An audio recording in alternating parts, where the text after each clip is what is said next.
এখানে একাটি পালং শাক নিয়েছি। তোমাদের যে একাটি নিতে হবে তা কিন্তু না, তোমাদের যেরকম মানে পছন্দ যতটা লাগবে ঠিক ততটাই নিয়ে নেবে।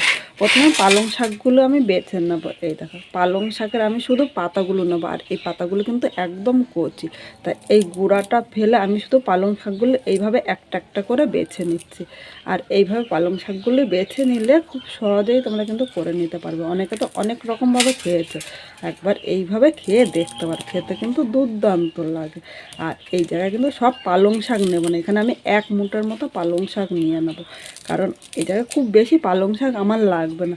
তোমরা যদি এর থেকে বেশি করো তাহলে কিন্তু আর একটুখানি নিয়ে নিতে পারো, যতটা প্রয়োজন ঠিক ততটাই কিন্তু নিয়ে নেবে। এখানে দেখো 1 মুঠ আমি পালং শাক নিয়েছি, আর এই পালং শাকগুলো আমি রেখে দিই। এই পালং শাকগুলো কিন্তু আমি অন্য রান্না করব, পরে তোমাদের সাথে শেয়ার করব।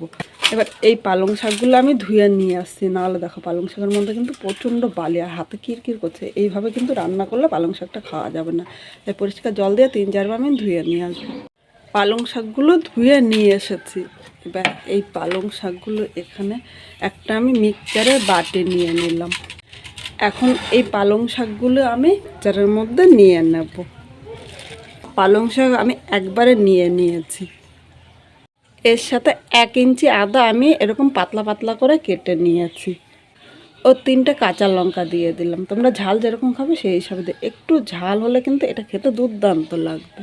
এর মধ্যে সামান্য একটু জল নিয়ে নিলাম, খুব বেশি কিন্তু জল নেব না। পালং শাকের এই পাতাটা যখন মিক্স করবো তখন কিন্তু অনেকটাই জল বেরোবে, তাই খুব সামান্য পরিমাণে জল নিয়েছি। এবার সব কিছু একসাথে আমি মিহি পেস্ট করে নিয়ে আসছি। বন্ধুরা এখানে পালং শাকের পেস্টটা করে নিয়েছে, দেখো একদম মিহি করে এইভাবে কিন্তু পেস্টটা করে নিতে হবে। এবার এই পেস্টটা এদিকে একটা কড়াই বসিয়ে দিয়েছে, এখানে যে পেস্টটা তৈরি করে নিয়েছি এর মধ্যে আমি নিয়ে নিলাম।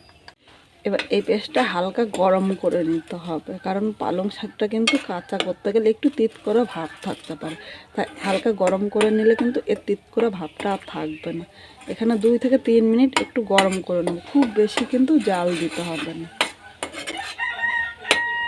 এখানে 1 মিনিটের মতো পালং শাকটা এইভাবে আমি নিয়ে রেখে দেবো, খুব বেশি কিন্তু নাড়তে হবে না, মানে এর যে তিতকুড়া ভাব সেই তিতকুড়া ভাবটা কিন্তু আমি একটু ছাড়িয়ে নিচ্ছি, তাহলে পালং শাকের পরোটা কিন্তু তেতো লাগবে না। আর এমনি কাঁচা করতে গেলে কিন্তু পালং শাকের পরোটাটা তেতো লাগবে, তখন খেতে ভালো লাগবে না, সে বুঝতে পারছো। এবার আমি গ্যাসটা বন্ধ করে দিলাম, এটা এক সাইডে রেখে ঠান্ডা করে নেবো।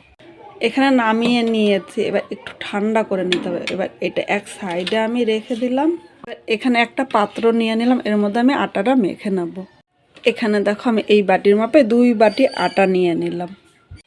আটাটা কম বেশি করে তোমরা নিয়ে নিতে পারো, আর আটার পরিবর্তে তোমরা কিন্তু ময়দা দিয়েও করতে পারো, কিন্তু আমাদের বাচ্চাদের স্বাস্থ্যের পক্ষে খুব খারাপ, তাই চেষ্টা করবেন ময়দাটা স্কিপ করার জন্য। এবার এখানে আমি স্বাদ অনুযায়ী লবণ নিয়ে নিলাম। এর সাথে আমি 1/2 চামচ জোয়ান নিয়েছি, জোয়ানটা হাতের মধ্যে আমি নিয়ে নিলাম। এখন আমি এইভাবে ম্যাশ করে নেব। দেখো অনেকে বলছো জোয়ান কেন দিলে, তোমরা ইচ্ছা করলে জোয়ানটা স্কিপও করতে পারো, কিন্তু জোয়ানটা কিন্তু আমাদের হজমে খেতে খুব সাহায্য করে। এই সময় কিন্তু প্রচণ্ড গ্যাস হয়, তাই এই রুটি বা পরোটা বা লুচি যাই করো না কিন্তু জোয়ান এইভাবে ম্যাশ করে দিলে কিন্তু আর খাওয়ার পরে গ্যাস হবে না। অনেকে গ্যাসের ভয়ে এইসব পরোটা বা রুটি বা লুচি খেতে চায় না, তারা এইভাবে করে দেখবেন, তাদের কিন্তু আর গ্যাস হবে না, তারাও ভালোবেসে কিন্তু বারবার খাবেন। এবার প্রথমে শুকনো উপকরণগুলো এখানে মিশিয়ে নিয়েছি, পালংয়ের পুরটা আমি রেডি করে নিয়েছিলাম, পালংয়ের পুরটা আমি নিয়ে নিচ্ছি। আর একসাথে কিন্তু আমি সব নেব না, অল্প অল্প করে নেব আর অল্প অল্প করে এইভাবে মেশাবো, তাহলে কিন্তু পাতলা হবে না। একটা নরম ডো আমি তৈরি করে নেব, এখানে কিন্তু আমি জল ব্যবহার করব না, এই পালং শাকের পুরটা দিয়ে পুরো আটাটা আমি মেখে নেব। বন্ধুরা আটাটা এখানে দেখো নরম করে মেখে নিয়েছে, আর এইভাবেই কিন্তু মেখে নিতে হবে।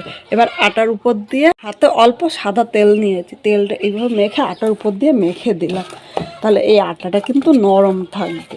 আর এইভাবে 10 মিনিট আমি সেট করার জন্য বসিয়ে দিলাম। 10 মিনিটের মধ্যে কিন্তু আটাটা অনেকটা নরম থাকবে। এখন ঢাকা দিয়ে আমি 10 মিনিট এইভাবেই রেখে দেবো। 10 মিনিট পর আমি ঢাকনিটা তুলে নিলাম। এদিকে দেখো আটাটা কতটা নরম হয়েছে, আর একবার একটু মেখে নেব। দেখো এইভাবে মেখে নিলে আটাটা কিন্তু অনেকটাই নরম হবে। আর এখানে কিন্তু আমি 1 ফোঁটাও জল দিইনি, এটা পালং শাকের পুর তৈরি হয়েছিল ততটা দিয়েই করেছি। তোমাদের কাছে যদি মনে হয় একটু শক্ত হয়েছে তাহলে সামান্য একটু জল দিয়ে এই আটাটা মেখে নিতে পারো। এর থেকে আমি লেচিগুলো কেটে নেব। দেখো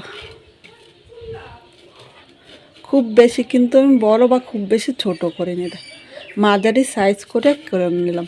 এইভাবে আমি লেচিগুলো কেটে নিচ্ছি। এখানে আমার 6টা লেচি হলো। এবার এই লেচিগুলো একটু গোল করে নেব। বন্ধুরা এখানে লেচিগুলো গোল করে নিয়েছি, দেখো কত সুন্দর হয়েছে। এবার চলো আমি কীভাবে করছি সেটাও তোমাদের সাথে শেয়ার করছি। পরোটাটা করার জন্য এদিকে তাওয়াটা বসিয়ে দিয়েছি। এবার তাওয়াটা ভালো করে গরম করে নেবো। এর জন্য এখানে প্রথমে দেখো এরকম একটা কাপড় আমি বিছিয়ে নিলাম। এবার এর উপরে বেলনিটা নিলাম। অনেক সময় বেলতে গেলে দেখা যায় বেলনিটা নড়ে, আর কাপড়ের উপরে বেলনিটা বসালে কিন্তু বেলনিটা আর নড়বে না, আর আমারও বেলতে খুব সুবিধা হবে। বেলনির উপরে আমি 1/2 চামচ সাদা তেল নিলাম। তেলটা পুরো বেলনিতে আমি এইভাবে লাগিয়ে নিলাম। আজকে আমি তেল দিয়ে বেলবো, ইচ্ছা করলে তোমরা আটা বা ময়দা দিয়েও কিন্তু বেলতে পারো। এবার এখানে একটা লেচি নিয়ে এইভাবে আমি করে নিলাম, দেখো এভাবে চাপ দিয়ে নিলাম। এবার আমি বেলে নেব।